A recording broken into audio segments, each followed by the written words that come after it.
గిరిజనుల హక్కులు చట్టాలపై టీడీపీ ప్రభుత్వానికి రాష్ట్ర ముఖ్యమంత్రికి అపారమైన గౌరవం ఉందని Telugu Desam party Araku parliamentary organisation secretary Pangi Sastribabu అన్నారు. ఈ సందర్భంగా ఆయన బుధవారం ముంచంగిపుట్టు మండల కేంద్రంలో మీడియా సమావేశంలో మాట్లాడారు.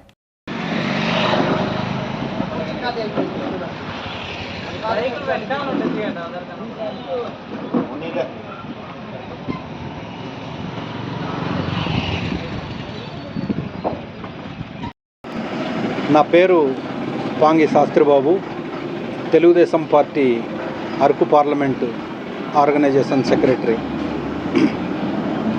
సోదరులారా, మనం చూసాం గిరిజన ప్రాంతంలో ఇటీవల కాలంలో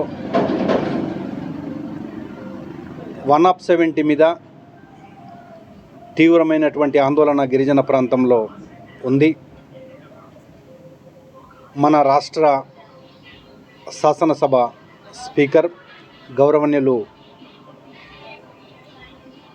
మన అయ్యన్న పాత్రుడు గారు 170 మీద కొన్ని వ్యాఖ్యలు చేశారని చెప్పేసి వైఎస్ఆర్ పార్టీ తీవ్రమైనటువంటి బురద జల్లుడు కార్యక్రమం చేసింది. దానికి తెలుగుదేశం పార్టీగా ఈరోజు నారా చంద్రబాబు నాయుడు గారు నిన్న ఏదైతే గిరిజన ప్రాంతంలో జరిగినటువంటి బంద్ మీద గిరిజనులు ఈరోజు వైఎస్ఆర్ పార్టీ చేసేటటువంటి ప్రచారం మీద ఏమాత్రం కూడా నిజం లేదు. 170 అంటే అలాగే గిరిజన ప్రాంతం యొక్క గిరిజనుల హక్కులు చట్టాల మీద తెలుగుదేశం పార్టీకి మన రాష్ట్ర ముఖ్యమంత్రి వర్యులు పెద్దలు నారా చంద్రబాబు నాయుడు గారికి అపారమైనటువంటి గౌరవం గిరిజన ప్రాంతం మీద, గిరిజన హక్కులు చట్టాల మీద ఉంది. 170 తీసేటటువంటి ఆలోచన కానీ, 170ని సవరించేటటువంటి ఆలోచన కానీ ఏమాత్రం కూడా తెలుగుదేశం పార్టీకి లేదు. భవిష్యత్తులో గిరిజనుల పక్షాన గిరిజనుల హక్కులు చట్టాలు పగడబందీగా అమలు చేస్తాం.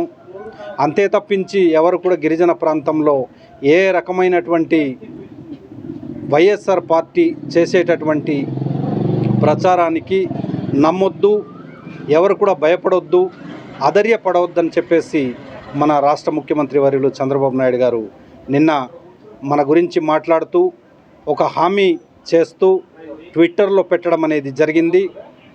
గిరిజన ప్రాంతం మొత్తం కూడా చూస్తూ ఉంది. ఈరోజు ఒక రాష్ట్ర ముఖ్యమంత్రి కొన్ని గంటల్లోనే గిరిజనుల జోలికి కానీ, గిరిజనుల చట్టాల జోలికి కానీ మేము రాము, దాన్ని పగడబందుగా అమలు చేస్తామని హామీ ఇచ్చినటువంటి మొట్టమొదటి ముఖ్యమంత్రి ఎవరైనా ఉన్నారంటే ప్రస్తుత చంద్రబాబు నాయుడు గారు తప్పించి మరొకరు లేదని చెప్పేసి ఈ సందర్భంగా తెలియజేస్తూ, వారు ఇచ్చినటువంటి ప్రకటనకు స్పందిస్తూ గిరిజన ప్రాంతం మొత్తం కూడా ఈరోజు హర్షం వ్యక్తం చేస్తున్నామని చెప్పేసి ఈ సందర్భంగా తెలియజేస్తున్నాం. మిత్రులారా, సోదరులారా, మనం చూసాం ఇటీవల కాలంలో వైఎస్ఆర్ పార్టీ గడిచినటువంటి ప్రభుత్వంలో జగన్మోహన్ రెడ్డి గారు జీవో నెంబర్ 3 పోయినప్పుడు ఇలాగే వివిధ రూపాల్లో పోరాటాలు, ఆందోళన కార్యక్రమాలు, బంద్ కార్యక్రమాలు అన్నీ కూడా చేపట్టడం జరిగింది. కానీ ఆ రోజు ఎక్కడ కూడా రాష్ట్ర ముఖ్యమంత్రి స్పందించినటువంటి దాఖలాలు లేవు. అలా